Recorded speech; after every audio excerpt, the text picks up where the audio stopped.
Bonjour à toutes et à tous et ravi de vous retrouver pour parler aujourd'hui d'un sujet essentiel pour l'ensemble des Français, pour notre épargne également, l'augmentation des déficits publics et également des impôts. C'est vrai que ça a été un petit peu occulté, bizarrement, mais le gouvernement français a annoncé que le déficit public allait encore augmenter en 2021. Ça c'est une vraie surprise puisque autant en 2020, on peut comprendre, on avait la pandémie, la récession, il fallait que l'État aide finalement. Le déficit public a explosé tout simplement. On verra tout à l'heure les chiffres. Et donc, vous pouvez imaginer que maintenant, en 2021, que nous avons la reprise, ça y est, nous sortons enfin de la pandémie, on va se calmer. Eh bien non, pas du tout. Le quoi qu'il en coûte est en train de continuer.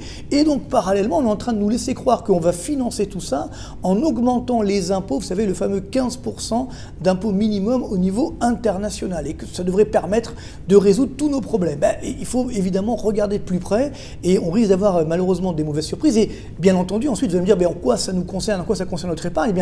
Si effectivement le déficit public continue d'augmenter et qu'on n'a pas les moyens de le financer, il y a une grande tentation de ponctionner sur l'épargne des Français. Donc c'est ce qu'on va voir ensemble aujourd'hui avec d'abord des graphiques très simples. On voit ici donc ce fameux déficit public. Alors déjà, un petit rappel, le dernier excédent public remonte à quand en France? Regardez, c'est le petit bâtonnet bleu, là, 1974.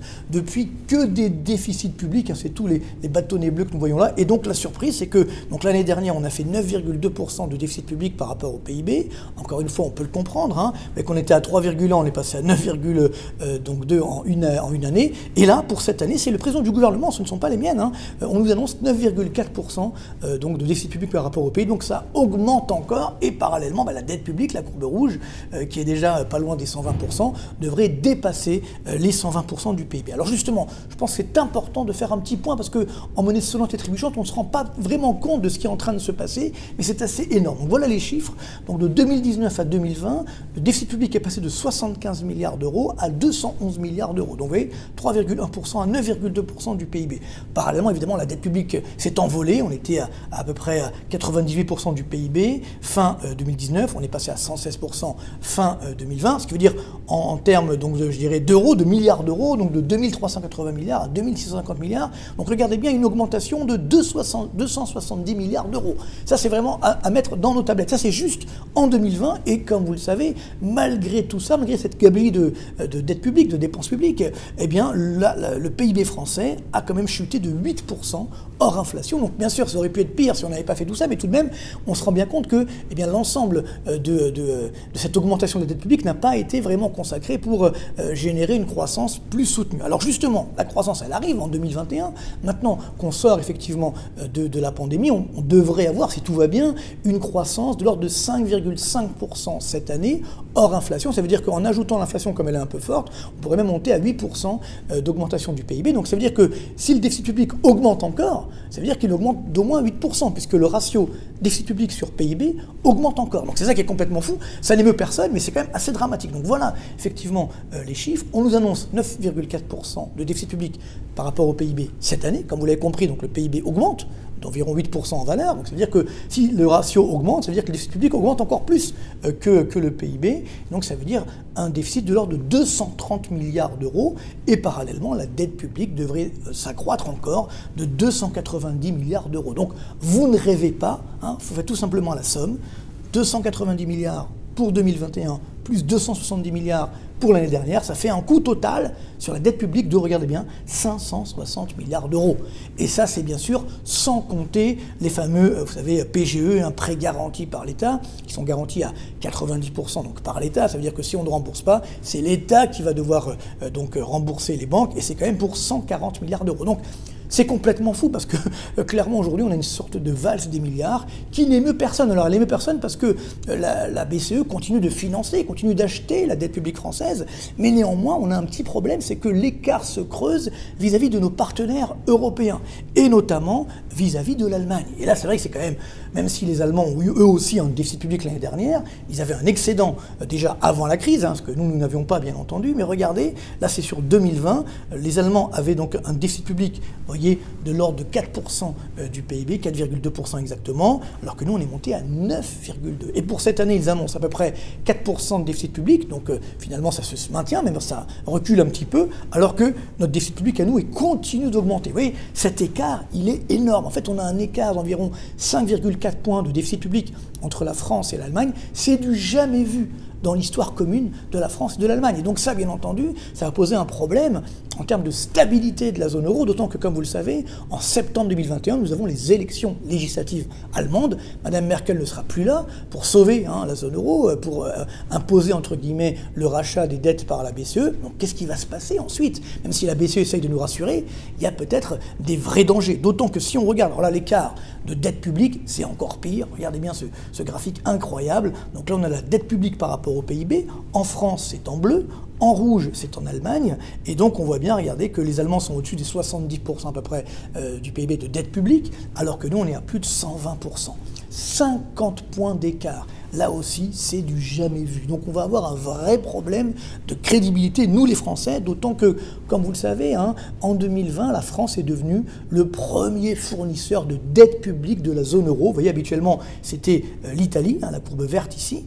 Et donc finalement, depuis 2020, maintenant, c'est la France qui contribue le plus à la dette publique de la zone euro. Vous voyez, on est autour des 24%, là c'est l'Allemagne. Je vous ai fait un petit camembert pour le montrer. Voilà donc la part de la dette publique française dans la dette publique totale, on le voit, 24% pour la France, 23,2% pour l'Italie, 20,9% pour l'Allemagne. Donc c'est la France qui contribue le plus à la dette publique de la zone euro. Donc est-ce qu'on va pouvoir continuer comme ça? Est-ce que la BCE va pouvoir continuer d'acheter alors que les autres pays font justement des efforts pour réduire ou pour limiter l'augmentation de la dette publique?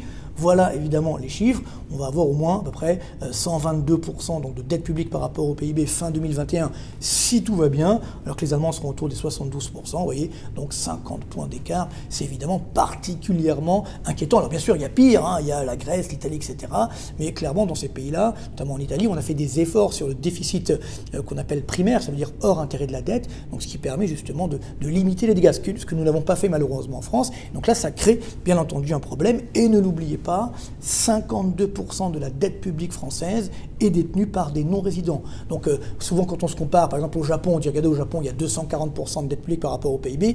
Oui, mais au Japon, 98% de la dette publique est détenue par des Japonais, ce qui n'est pas notre cas chez nous. Alors pour l'instant, c'est que la BCE, elle achète cette dette. Donc là, on voit via la Banque de France, on est à 22% de notre dette qui est détenue par la BCE, donc via la Banque de France encore une fois. Mais néanmoins, attention, ça peut être extrêmement dangereux à moyen terme, puisque si jamais on a un problème de crédibilité, eh bien là, ça peut nous coûter très cher. Donc si jamais la BCE limite sa planche à billets, alors là, on a des vraies difficultés. C'est ce qui risque de se produire après septembre 2021, donc après les élections allemandes. Et donc, c'est vrai que pour le moment, les taux d'intérêt français, donc là on voit les taux d'intérêt de la dette publique française, taux d'intérêt à 10 ans, c'est la courbe bleue. La courbe rouge, c'est la dette publique par rapport au PIB. Donc là, ça a un petit peu augmenté. On est toujours autour néanmoins des 0%. Ça rebaisse un petit peu depuis les derniers jours parce qu'on se dit oui, la BCE va aider, donc pas de problème, pas de panique, etc. Certes, mais néanmoins, à moyen terme, on se rend bien compte que ces taux d'intérêt vont augmenter. Or, si les taux d'intérêt de la dette publique augmentent de 1 point, ça coûte sur 10 ans 165 milliards d'euros.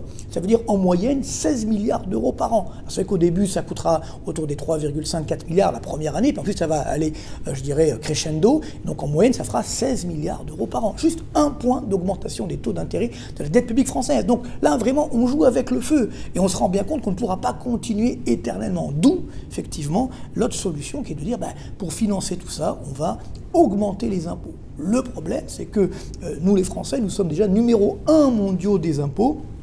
Donc là, on voit le poids des prélèvements obligatoires par rapport au PIB. Donc estimation d'Eurostat, on serait à 49% donc, du PIB.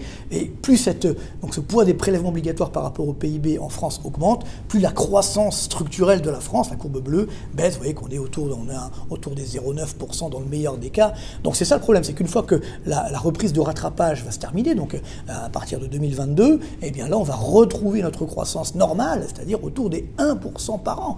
Donc ça sera évidemment hautement insuffisant pour rembourser ne serait-ce que les intérêts de la dette. Et donc, d'où l'intérêt, d'où on va dire, la tentation d'augmenter les impôts. Le problème, c'est que nous sommes déjà donc très élevés. On est même numéro 1 de la planète en termes d'imposition. Donc là, c'est chiffre de 2019, donc avant la pandémie, mais ça sera pire évidemment avec la pandémie. La France est bien, je dirais, donc numéro 1, vous voyez, de l'ensemble de la zone euro. Et donc c'est à partir de là qu'on se dit, même de l'Union européenne, hein, on va au-delà de cela. Donc c'est à partir de là qu'on se dit, finalement, on va peut-être faire taxer, on va taxer les entreprises internationales. Vous savez, c'est la fameuse taxe GAFAM, entre guillemets. Donc c'est vrai que c'est un succès, on va dire, voilà, clairement, donc le G7 l'a décidé, nous allons taxer au minimum 15%, je dirais, des entreprises internationales, donc devront payer 15% d'impôts sur leurs bénéfices. Donc là, évidemment, ça paraît formidable. Le seul problème, c'est que on fait aujourd'hui, on va un petit peu vite en besogne. Bon, déjà, il va falloir convaincre les Chinois, les Indiens, etc. Et ça, c'est pas gagné, mais bon, admettons qu'on y parvienne. Le vrai problème, c'est que on se dit, voyez, en gros, le mécanisme est simple. On dit, voilà, on met un taux d'imposition de 15% minimum. Donc, ça veut dire que si dans un pays, il y a 8% d'impôts, eh bien, là où l'entreprise, finalement, je dirais, travaille, elle va devoir payer la différence avec les 15% d'impôts. Donc, par exemple, si une entreprise française qui travaille en France, elle est domiciliée en Irlande, où il y a à peu près, on va dire, autour des 8 à 10% d'impôts, ça dépend des entreprises, eh bien, donc, elle va devoir rajouter la différence à l'État français. Oui, mais ce qu'on oublie de dire, c'est que qu'est-ce qui empêche aujourd'hui l'Irlande, finalement, de monter son taux d'imposition à 15%? Donc, si à ce moment-là, effectivement, tous les pays amènent leur taux d'intérêt, leur taux d'imposition à 15%, eh bien, les entreprises paieront sur place. Et donc, nous, on récupère à rien. Vous voyez, c'est ça tout le problème. On est en train de laisser croire qu'on va obtenir des sommes mirobolantes. Pas du tout. Et parallèlement, ne l'oublions pas, hein, comme on l'a vu tout à l'heure, la France reste un pays quand même qui est surtaxé, reste un enfer fiscal. Hein, en fait, comme les numéros 1 mondiaux des impôts, évidemment, pour nous Français, tous les autres pays sont des paradis fiscaux finalement, parce qu'on y paye moins d'impôts. Et donc, le problème, c'est que ces gains, alors même ça, ce sont les simulations du ministère de l'économie, de Bercy, elles varient entre 1 à 5 milliards d'euros. Ça veut dire qu'on nous dit que cette imposition mondiale va ramener entre 1 à 5 milliards d'euros à la France par an. Vous l'avez compris, quand on voit les chiffres qu'on a vus tout à l'heure sur la dette publique et sur le déficit public, on est très très loin du compte. C'est un verre d'eau dans un océan de dette publique. Donc ça ne suffira pas, bien entendu. D'où le risque, d'où le vrai danger qui serait effectivement de taxer l'épargne. Ça, c'est vrai, là. C'est la vraie tentation, le vrai danger. Aujourd'hui, on a un rapport du FMI donc, qui préconise justement pour les États à fort déficit et surendettés, eh bien, d'augmenter les impôts sur l'épargne et le patrimoine. Et ça, c'est vraiment extrêmement dangereux. Donc, c'est vrai que c'est bien d'avoir mis un impôt au 15% minimum au niveau mondial, mais là, ça y est, on a ouvert la boîte de Pandore de l'augmentation des impôts, et donc, malheureusement, rien ne permet de dire qu'on n'ira pas plus loin, notamment sur l'épargne. Et ça, c'est bien sûr un vrai danger contre lequel il faut lutter. Et c'est vrai que la tentation est forte. Hein. Je vous lis quelques chiffres. Vous voyez, l'épargne financière des Français aujourd'hui est de l'ordre de 5 700 milliards d'euros.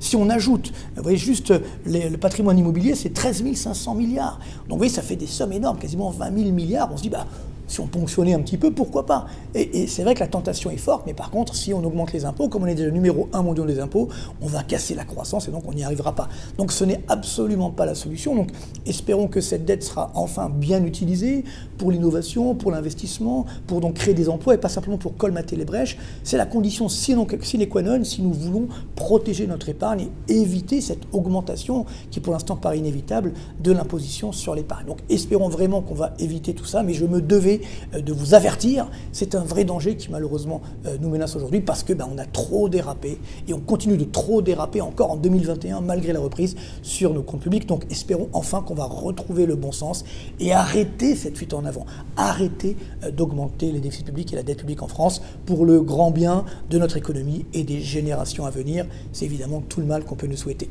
Merci beaucoup et à très bientôt.